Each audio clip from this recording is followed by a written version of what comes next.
had a defibrillator pacemaker fitted, and he came back to play for Brentford. He came back he came to us for 6 months because Inter Milan wouldn't allow him to play with his medical condition. So he left Inter Milan. He came to Brentford for 6 months. So there was that one. And there's been a number of them, you know, just off the top of my head: Sergio Aguero, Victor Lindelhoff, Christian Eriksen, Tom Lockyer. And there's been a number of other lower league players.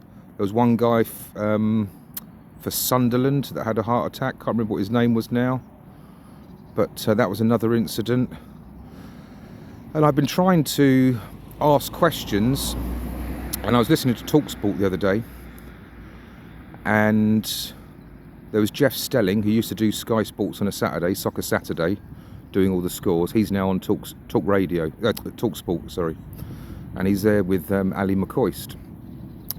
So they were talking on the Monday after the Tom Lockyer incident, and they were saying, yeah, these cardiac arrests seem to be happening quite regular now in football, don't they, Ali? And Ali was like, yeah.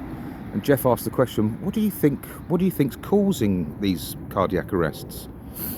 And I was thinking, I was praying, going, come on, let's please someone mention, well, it could be something to do with, you know, the safe and effective cure.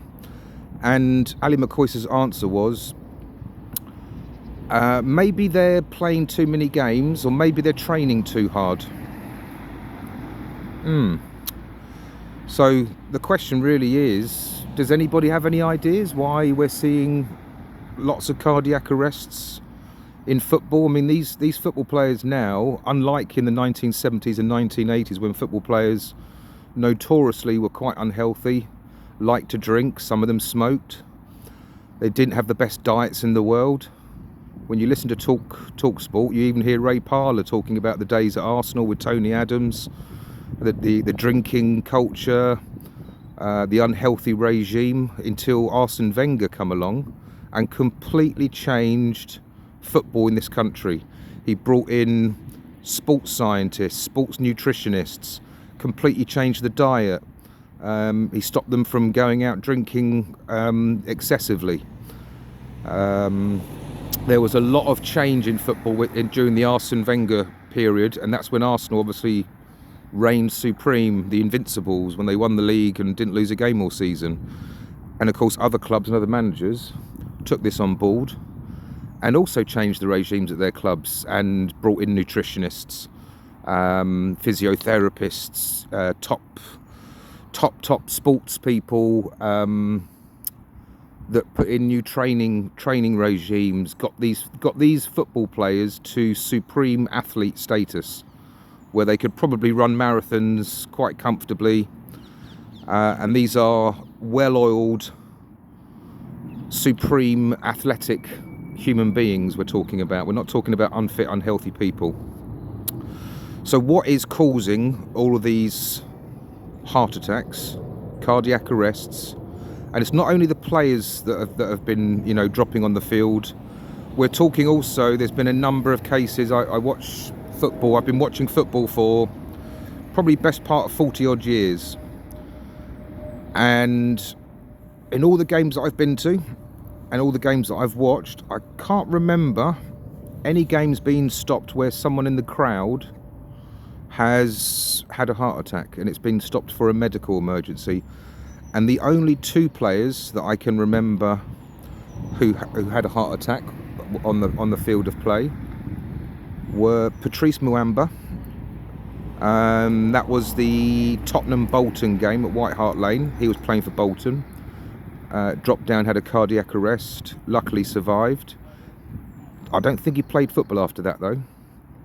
The other one was Mark Vivian Foe, playing for Cameroon, who also had a heart attack on the pitch and died on the pitch. Now that's in 40 years. I can't remember any other football players or medical emergency incidents in the stand in all those years of watching football and also playing it myself for best part of 20 years. So yeah, the question is, what is going on? What is happening? Is Ali McCoy's right? Is it? Are these players playing too many games? Are they training too hard? Because I think back in the 70s and the 80s, there were more teams in the old Division 1 than there are in the Premier League now. They still played European football, they still played FA Cup games, League Cup games. So probably the same amount, if not more, games back in those days when players were quite unfit and unhealthy compared to today's standards. So yeah, it will be interesting to get people's thoughts and comments on this. I know Matt Letizia is probably one of the only people in football who's talking about this right now, trying to raise awareness. But again, it's falling on deaf ears. Nobody wants to talk about it. Nobody wants to deal with the elephant in the room. So yes, please feel free to leave your comments. Please like and subscribe. Please share the video, and let's talk about it. Let's have a debate. I'm open to all ideas, all thoughts, all opinions. And yeah, what is happening in football, and not just football, lots of sports. I see lots of videos being produced of basketball players, ice hockey players, NFL players. I think Damon Hamlin was the famous one in the NFL that just dropped down and had a cardiac arrest. But there's been a number of them in a variety of sports, but football seems to be really the key one, where we're seeing lots of these happening pretty much on a weekly basis, if not a fortnightly basis at the moment. So yes, once again, thanks for watching. Please feel free to leave your comments in the comments section. It'll be good to get your ideas and your thoughts on what you believe is happening with medical emergencies in the football world. Thank you very much. Have a nice day.